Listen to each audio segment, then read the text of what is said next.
Keena has my table decked out with this big vase with water, with oranges, and it has flowers just coming out the top. Gorgeous, right? So it was very engaging and people would be attracted to it and come over again just to kind of see what was going on. And now we have their attention and we can talk to them about other things. They always signed up. I'm going to tell you exactly how much this cost me. Welcome to the Sold Out Sales Podcast, the podcast that will equip both the seasoned sales professional and the more reluctant seller with mindset shifts and strategies needed to succeed in a competitive marketplace. Hey there, Sold Out Sales audience. I am so glad to be here, and today I got something special for you. So one of the things that I do often is sponsorships at conferences and different meetings. And that just means that I'll have a vendor table. I'll maybe have an opportunity to put, maybe sell books there or give something away or invite people to sign up for something. Maybe I'll have an opportunity on the stage. Often I'll do it. If I'm a speaker, I always ask for a vendor table.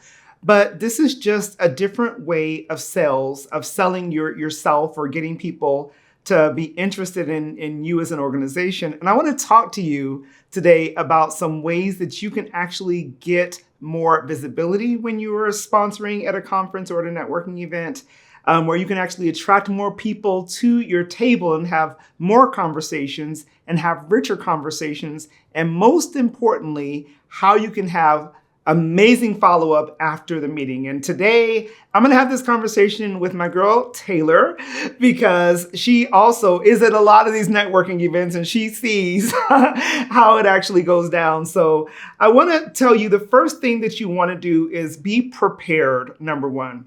Be prepared. Do not walk into an event with zero cards, all the things, they're pretty much common sense, but it happens, right? So you want to make sure that you're prepared, but you're prepared for the audience that you're going to be in front of. So sometimes we have all these marketing materials that are kind of like random that we use for everything. I'm going to ask you to do something a little bit different in that research the place or the audience for the conference or the networking session or wherever you're going to be, headed, farmers market even. This is good for any type of vendor table that you're going to have. Find out who's likely going to be in the room or at the event so that you're tailoring what it is that you're offering to that audience, if at all possible, right?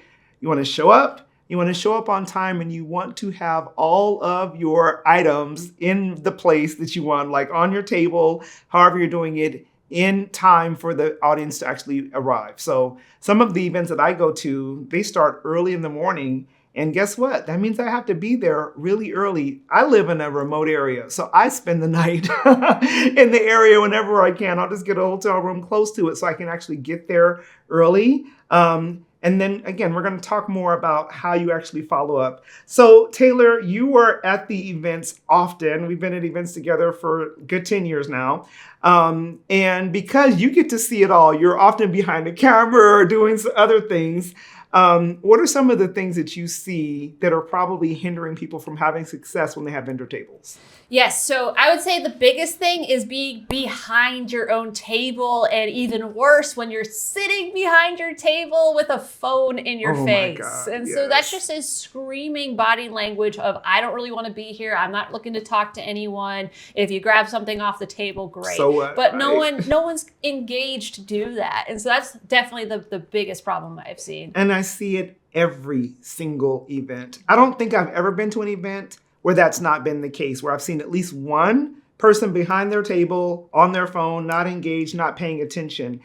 I know for certain that if you would take the time to come around, I don't even stand behind the table. If I can push the table all the way back against the wall, that's my preference so I can be out with the people. I mean, it makes all the difference in the world, for sure, sure.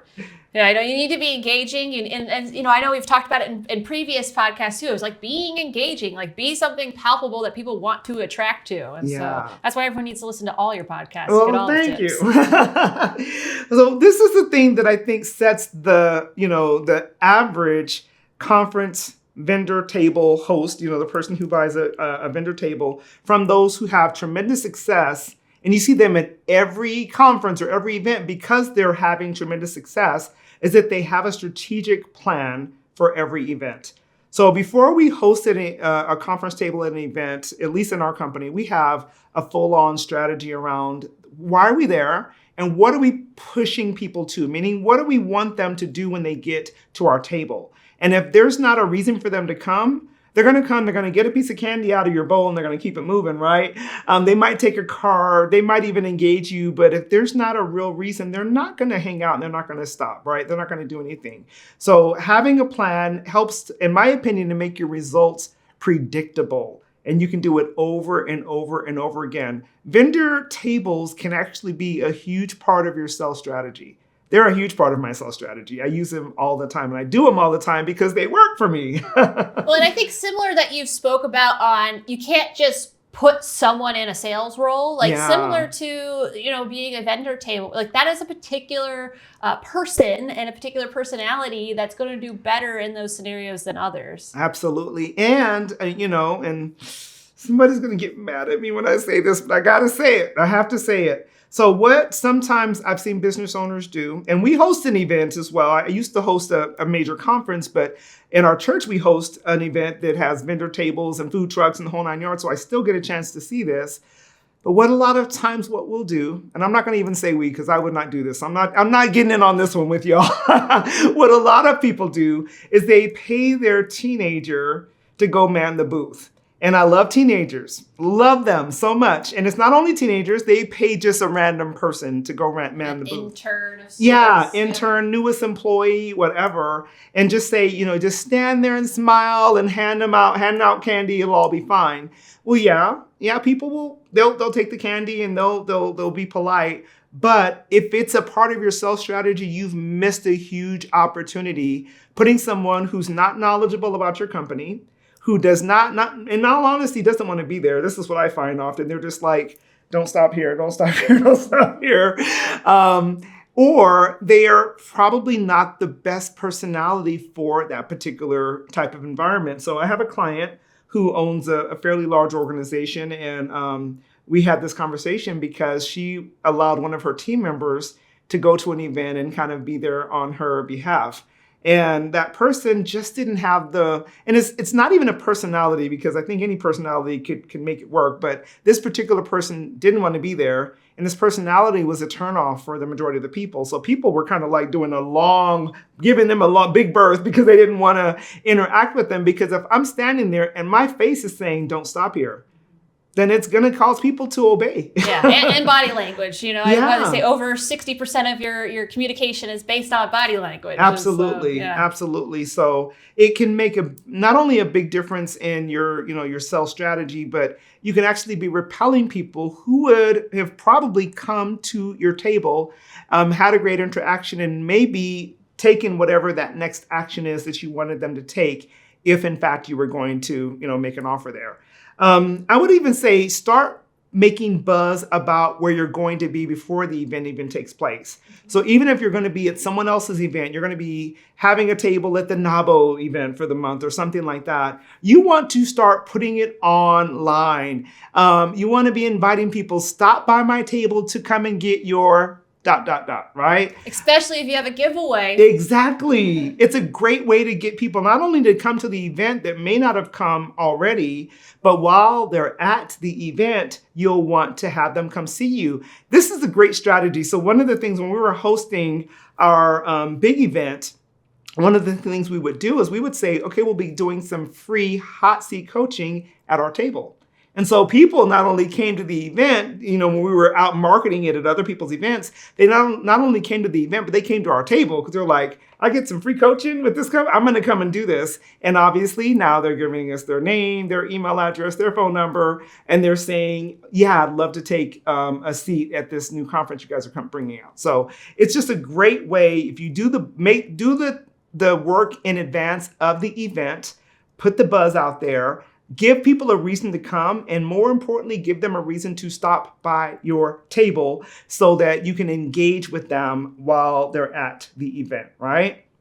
So what is it that you want to do? What is the thing that you actually want to accomplish while you're at this event? Is it to generate sales? Is it to grow your list? Is it to build a pipeline? Is it to just have brand awareness? All of those things are great. but you have to have a reason to be at the event.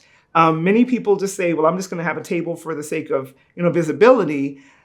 Visibility doesn't close sales, though, in all honesty. It really doesn't. So you want to be very clear on the reason you're there. And then while you're at the event, make sure that all roads lead to that one thing. So it might just be that you're really wanting to build your list. That's a great thing to do. And if you give people a reason to come to your table, give them a reason to give you their contact information and help them know that you're going to be sending them something and that you're going to be keeping in touch with them on a regular basis, then you've done your job, right? You've gotten people to say yes to jumping on your list. So you want to know what's that reason. Now, if you want to make sales, then I'm going to tell you all my secret. This is what works like gangbusters for me every single time. So I'll give you the stats on the last event that we did. So I went to an event. I traveled for this event. Matter of fact, I just interviewed Kelly Lorenzen not long ago, and she and I were at this event together. And what I did was I said, okay, there's going to be about 120 people in this room. It was a smaller event. So I did a table. And the only thing that I had nothing else on the table. I'm going to talk to you about that in a moment. I had nothing else on the table except for this one item, one thing to do. Now I had some candy or whatever, but this is the only action I wanted people to take, was to sign up for a sales assessment. And so everyone who looked over at my table, anyone who came up to me, that's the only conversation that I had with them, was about finding gaps in their sales process, figuring out where they might be missing opportunities, helping them to close more sales. We can have a conversation with it as complimentary. Do you want to schedule one? So I walked away from that meeting with 27 sales assessments. And out of those 27 sales assessments, to date, we've closed about 7 of them so far. And we haven't had all the conversations because this was very recent. So think about that. If you go with a plan in place, right? You decide how you want to direct people, what it is that you want them to do. You invite them to have, said offer, whatever that is. Imagine how that can actually impact your business, right? What are some of the things, Taylor, that you've seen kind of work when people are at events and they have tables? Yeah, well, the biggest thing, like what you just said, is having a free offer that is directly reflective of what you do. So many times you'll see, a hypnotherapist that's giving away some tumbler glasses, or the real estate agent giving away a TV. And it's just all these things that are not a full connection. Like, oh, so TV, so do you help me with the home entertainment in my house? Yeah. Oh, no, we're just going to sell you the house. Yeah. And so I think the best thing is making sure you're doing a giveaway that is really getting people into your ecosystem, into what it is that you offer, because those people are definitely higher converting opportunities because they're already getting into your world. And they know why they're connecting with you. Yeah. So if you give me a raffle for a TV and then you call me, I'm like, who are you again? Exactly. Like, wait, why am I going to the zoo for free? Because air conditioning. Like, wait, what? Exactly. It doesn't make sense. And the interesting thing is people do it all the time. So don't be offended if you're listening to this. People do it all the time. But if you can figure out something that is of high value and people want, and it completely correlates and aligns with what you do, now you have gold.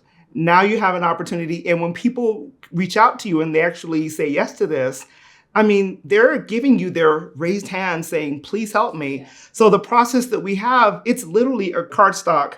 They literally have to write on it, right? But what happens is once we put them in the system, they automatically receive now their sales assessment to complete, and then they have to schedule an appointment. Now, I know that feels like, well, that's more work for them. But what it is it's our qualifying process. Yeah. Because only the people who were serious about it and didn't just come for the candy are going to go through that whole process. So by the time they're on my calendar, I know that they're serious. And I know that they're potentially an ideal client because I've already seen all of their information that they've written down. So if you're kind of looking, saying, well, what can I do at my table to get people to actually engage with me in that room and then engage with me afterwards? You want to put something in place that's going to showcase your expertise. Now, in all honesty, it can be something that you've already done. So at other events, I give away, an ebook that I've already written. I don't have to do any more work for that. But because I read the room, I knew who was going to be in this new room, I knew I needed to have conversations with those people. And the way that we qualify people, we do a discovery session. So the sales assessment is technically a discovery session. And now you have an opportunity to help them fill that gap. They've identified the gap. They know for certain that you're potentially the person who can solve it. And now you can help them to close that gap. It's a fast way for you to be able to engage ideal clients, make sure that you know they are your ideal client, and then offer them the solution that you provide for them. Yeah, definitely. It's a qualifying opportunity. You got to qualify them and offer things that, like I said, are going to fit in your own ecosystem. And, everyone loves a free TV, sure. But like you said, if you're going to make a phone call, no one's going to remember that you're a carpet cleaner because you want a free TV. So true. So true. Absolutely. Have you ever gone to a networking event or a conference and found that although you made great connections and you walked away with a stack full of business cards, you still didn't have a real plan for how to get a good return on your investment of both time and money? Well, let me tell you, having a networking and sales planner is a way for you to be more intentional about the way that you network. Hey, I'm Susan Gladstein. I'm a functional nutrition and metabolism specialist, and I got connected with Tish because she is a rock star at systems and sales, and so I downloaded the planner to help get my brain organized as I went through a rebrand and launched a new course. And it's really helped me sort of get things out of my head and onto paper so that I can actually do follow-ups and not just rely on my brain. So far it's rocking my world and making my business systems that were non-existent actually have some sort of structure. So I love it. It's amazing. And I'm so grateful that our paths have crossed. I've been working with sales professionals for almost 15 years. And one of the things that I find is that when they don't have a plan, they do nothing. They sit at their desk and wonder what to do. Well, with this networking and sales planner, you have profit-producing activities for every single day of the week. It tells you where to go, what to say, even gives you prompts as to how to interact with people that you don't know. If you're an introvert and you feel like this isn't for you, I have already thought of you because I understand exactly how introverts think. So this gives you the tools enabling you to be armed with words, with language, so that you can make your networking more profitable. Hey everyone, Rachel Neighbors here from solo401k.com. And I wanted to take a moment to talk about how awesome this sales networking planner is that Tish put out. So as you can see, I have it on my Remarkable. That's my sort of e-ink planner. And this sales planner has been so helpful for me. So I'm an old school pay-per-click marketer. I do Google ads, Facebook ads, and I know how to turn advertising into profit. But I didn't know how to turn network sales into profit. And when I met Tish, this woman literally wrote the book on networking called, Networking is Not a One-Night Stand. And she's put that experience and that energy and those valuable tips into this networking sales planner. And I just think that it can be so powerful for you in your business. I know it's been really helpful for me and mine. One thing that Tish told me is, Rachel, when you meet someone, put them into your planner and then follow up with them like they're a lead that you've generated on Google Ads or that you followed up with or that you've generated on Facebook. And that has been so helpful and transformative in my business. So thank you, Tish, for this awesome planner. Maybe you don't even like networking. You say things like, networking doesn't work. Well, let me tell you, when you have a plan in place, you have some intention, and you have the tools to be able to make it work, you will see a different result. My new networking and sales planner is a game changer. It's the difference between you going to an event, wandering around and walking away without any purpose and without any new money, and walking into an event with a plan, with a purpose, and being able to convert new clients into your business. No one wants to feel inauthentic and pushy or even salesy when following up. So frequently we just don't do it at all. Well, the profitable follow-up formula, which is in the back of your networking and sales planner, will give you the tools and the language and the frequency with which you should be following up so that it feels very authentic. It feels genuine and natural both to you and to the people that you're reaching out to. Go to tishtimes.com/planner to get your digital or physical version of your planner. Hi, my name is Cheryl James from CL James Consulting, and I just want to tell you a little bit about how awesome this networking sales planner is. I started intentionally networking at the beginning of this year, and I have been using my planner on a regular basis, not only to get inspiration, but to track the people I want to meet and the people I have met, and to make sure that I follow up with them from week to week. So if you are looking to network intentionally and hold yourself accountable, this planner is a must-have. And once you get your planner, you'll also receive a video series that's going to teach you how to maximize your networking and how to use this planner to get the best result and best return on your investment of both time and money. If you are ready to stop wasting time with networking and turn your networking into a sales machine, then go to tishtimes.com/planner and grab your networking and sales planner. And you know, it speaks to often the level at which you sponsor. Now, this one is a little tricky because, you know, we're like, okay, am I going to be at the front? Am I going to be at the back? You want to get, you know, good placement in if all possible. But I know of a company that does this masterfully. Now, they also invest at the highest level. And what that means is they tend to have more space than just a regular vendor table because they put these little booths in place so that they can have coaching sessions with people at the event. So I mentioned I did some hot seat coaching, but it was me and two of my other team members. We weren't doing like full on sessions with them. We were doing a few things, helping them to identify their issue and then scheduling a follow-up with them. Whereas this other company at an event that I went to not long ago, they had like a huge area, marked off just for them. They had probably 4 or 5 little booths set up. And they were doing coaching in the moment. So people were not only getting a result in that moment, I guarantee you they were signing people up for their programs right there on the spot. Well, that's the thing. If your free thing is so good that people would actually spend money on it, when it comes time that they get that offer, it's like, well, of course I'm going to give you the money because you already gave me so much. Like the number of times I've heard people do that from like free audits, it's like, you've already given me so much. Obviously, I need to go to you. And then they're more excited because you're in that emotionally hyped moment of I'm getting this coaching, I'm getting all this stuff. Wow, you did that for free. And now it only costs this to get more of you? Yes. For sure, right? So the real key differentiator here is this. So you don't want to necessarily bring people to your table and then sell them something. But if you give them something that valuable enough where they can identify your expertise and say, oh, she's good. And now they want more, and that's a different thing. So it's different than just asking people to buy your program without giving them a reason to buy the program. So this is an opportunity to use your sponsorship space as a place where business happens. That means you gotta be willing to give a little bit. You gotta be willing to showcase some of your gifts, your talents, your secret sauce, so that people will be willing to convert there in the space. Yeah, it's just in-person value-based marketing. I know we've talked so many times about value-based marketing, proving that you are the subject matter expert that can be trusted. Mm-hmm. This is just doing it in person. Yeah, for sure.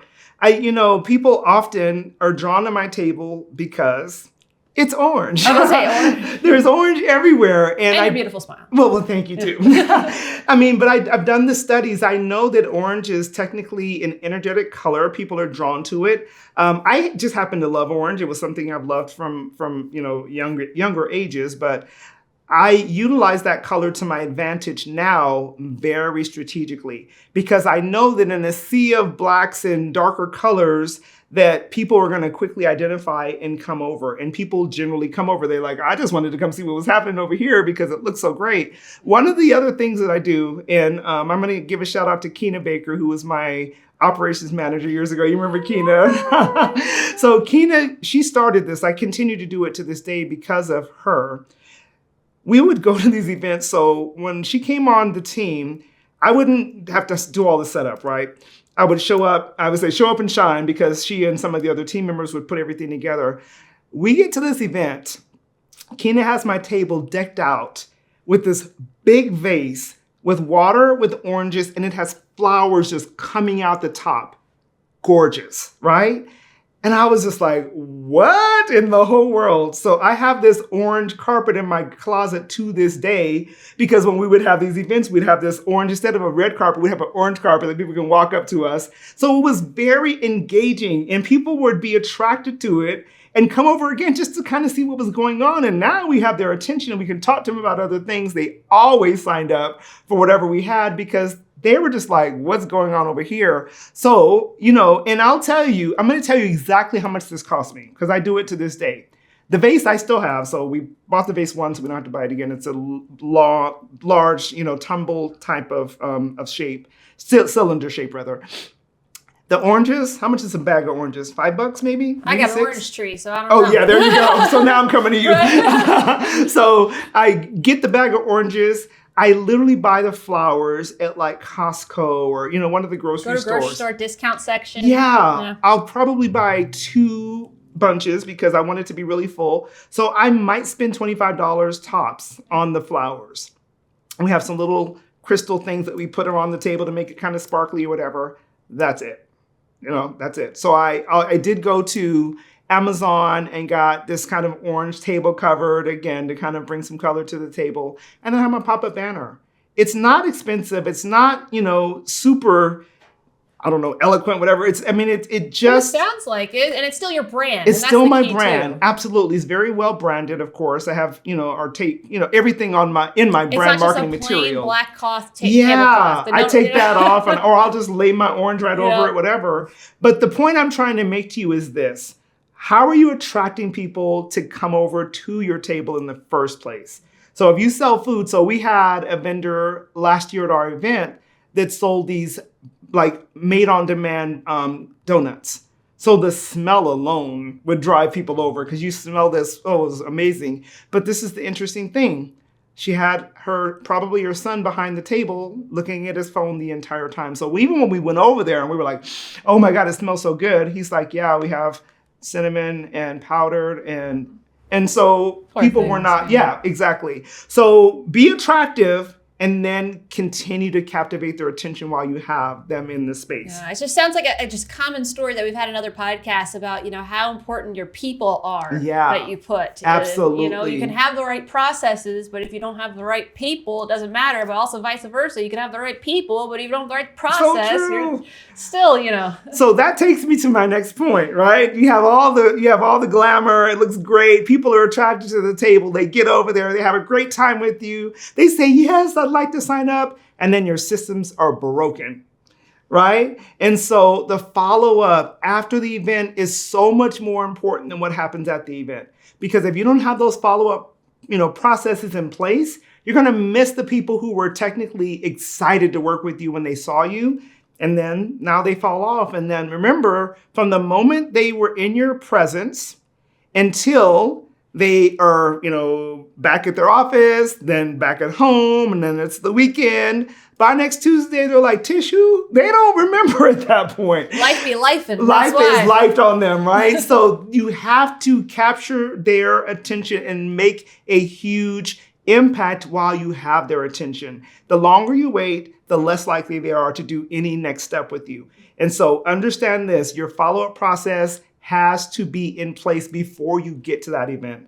So remember I said, they fill out the form, it gets entered into our system, and then automatically everything else happens. Now they get their sales assessment, they get their calendar invite, they get their confirmation that they're, they've already scheduled, and then they go into the other, sequence that happens after that. If those things are not happening, the likelihood is so low that people are going to continue to do business with you or do business with you at first at all, right? And I know that your team can help with like automation and things. Oh, absolutely. Like this doesn't all have to be, manpower of, oh my goodness, what if I do get 50 cards? And what do I do? Like, sure, you might have to input their contact information, but after that, it can be all automated. It sure can. The initial follow-up of here's your sales assessment, or here's, the data that we got from our session. Now here's another follow-up, and here's another, and you don't have to do it touch it after that. Mm-hmm. I talk to them in the room, and then I talk to them when they jump on the Zoom call. Those are the 2 touches, but they get a lot in between that. And so, yes, automate it, please, because you want to make sure that they feel seen. They feel like, oh my God, oh wow, I didn't know I was going to get this too. We send them a couple of extra goodies, right?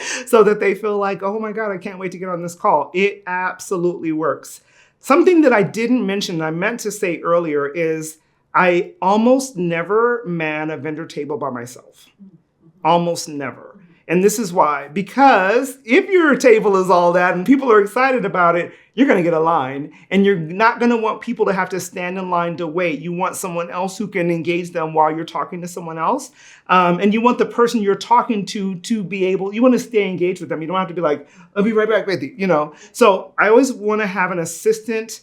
When I'm speaking, I have an assistant in the room to handle some of the back end things. If I'm at a table, I have an assistant or someone who can help answer questions, give them something, get them signed up. It really makes a difference and it adds to the experience that you're creating. Yeah, treat it like a Dutch Bros. You know, meet them in the line, talk with them as they work their way up.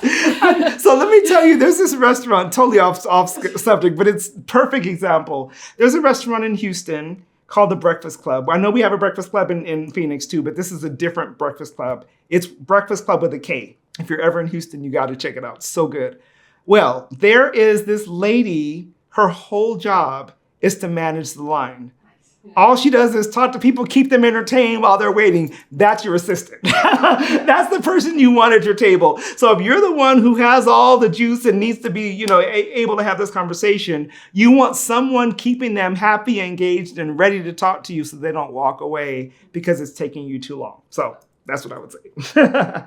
So this is the thing. You'll want to make sure that after that event, as I was saying, if you want to make a really big impact, now this isn't something you'll do at every event, but if you're a speaker, if you've made a big sponsorship effort like that other company I told you about, and you've gotten those people's phone numbers, emails, and possibly even addresses, send them something, send them a handwritten note, shoot them a thank you letter, even if it's a digital one, to make them realize it's like you had all the tables in the room to come see and you spent some time with me. I really appreciate that. That will take you so far because it's something that the likelihood is low that anyone else is doing. Yeah, or even just a automated text message that maybe is a video message that feels like they're talking to you. Hey, it was so great seeing you at the name the event that I saw you. Yes. You know, it's something you can make once, but send it to everyone. But you saying the words like you and mentioning that specific event, it's like, they're really talking to me. Absolutely. So